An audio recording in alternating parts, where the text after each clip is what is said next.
نحمده ونصلي على رسوله الكريم اما بعد فاعوذ بالله من الشیطان الرجیم بسم اللہ الرحمن الرحیم ربی یسر ولا تعسر وتمم بالخیر وبک نستعین آمین۔ السلام علیکم ایوری ون۔ تو آج کا کویسچن ہے، جنت میں ازواج یعنی ہسبینڈ اینڈ وائف کے رشتے کی اصل حقیقت کیا ہے؟ تو اس کا آنسر ہمیں ملتا ہے سورہ بقرہ کی آیت 25 میں۔ تو بسم اللہ کرتے ہیں اس کی ٹرانسلیشن کے ساتھ۔ اور جو لوگ ایمان لائے ہیں اور انہوں نے نیک عمل کیے ہیں، ان کو خوشخبری دے دو کہ ان کے لیے ایسے باغات تیار ہیں جن کے نیچے نہریں بہتی ہوں گی۔ جب کبھی ان کو ان باغات میں سے کوئی پھل رزق کے طور پر دیا جائے گا تو وہ کہیں گے یہ تو وہی ہے جو ہمیں پہلے بھی دیا گیا تھا، اور انہیں وہ رزق ایسا ہی دیا جائے گا جو دیکھنے میں ملتا جلتا ہوگا۔ سبحان اللہ۔ اور ان کے لیے وہاں پاکیزہ بیویاں ہوں گی اور وہ ان باغات میں ہمیشہ ہمیشہ رہیں گے انشاءاللہ۔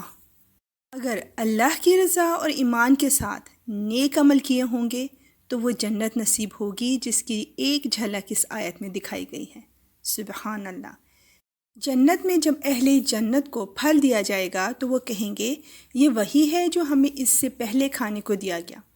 اس کا ایک مطلب تو یہ ہو سکتا ہے کہ جنت میں انہیں وقفوں سے ایسے پھل دیے جائیں گے جو دیکھنے میں بالکل ملتے جلتے ہوں گے، مگر لذت اور ذائقے میں ہر پھل نیا ہوگا۔ سبحان اللہ۔ اور دوسرا مطلب یہ بھی ہو سکتا ہے کہ جنت کے پھل دیکھنے میں دنیا کے پھلوں کی طرح ہوں گے، اس لیے انہیں دیکھ کر جنتی یہ کہیں گے کہ یہ تو وہی پھل ہے جو ہمیں پہلے یعنی دنیا میں ملے تھے، لیکن جنت میں ان کی لذت اور خصوصیات دنیا کے پھلوں سے کہیں زیادہ ہوں گی۔ سبحان اللہ۔ اللہ سبحانہ و تعالی ہمیں اور ہمارے تمام پیاروں کو بھی اپنی رحمت سے یہ نعمتیں عطا فرمائے، آمین۔ اس آیت میں ازواج کا لفظ استعمال ہوا ہے جس کے معنی ہیں جوڑے یعنی کپلز، اور یہ لفظ شوہر اور بیوی دونوں کے لیے استعمال ہوتا ہے۔ شوہر کے لیے بیوی زوج ہے اور بیوی کے لیے شوہر زوج ہے، مگر جنت میں یہ جوڑے پاکیزگی کی صفت پر بنائے جائیں گے۔ اگر دنیا میں کوئی مرد نیک ہے اور اس کی بیوی نیک نہیں ہے تو آخرت میں اس کا رشتہ کٹ جائے گا اور اس نیک مرد کو کوئی دوسری نیک بیوی دے دی جائے گی۔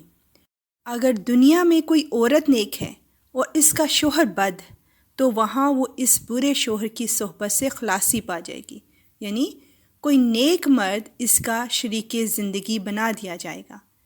اور اگر یہاں کوئی شوہر اور بیوی دونوں نیک ہیں تو وہاں ان کا یہی رشتہ ہمیشہ کے لیے بن جائے گا۔ سبحان اللہ۔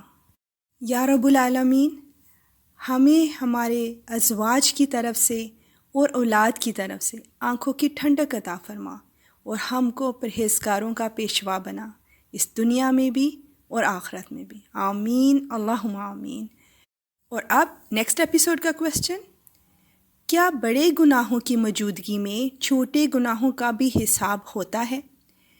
اب اجازت، وآخر دعوانا ان الحمد للہ رب العالمین، سبحانک اللہم وبحمدک، اشہد ان لا الہ الا انت، استغفرک واتوب الیک۔ السلام علیکم ورحمۃ اللہ وبرکاتہ۔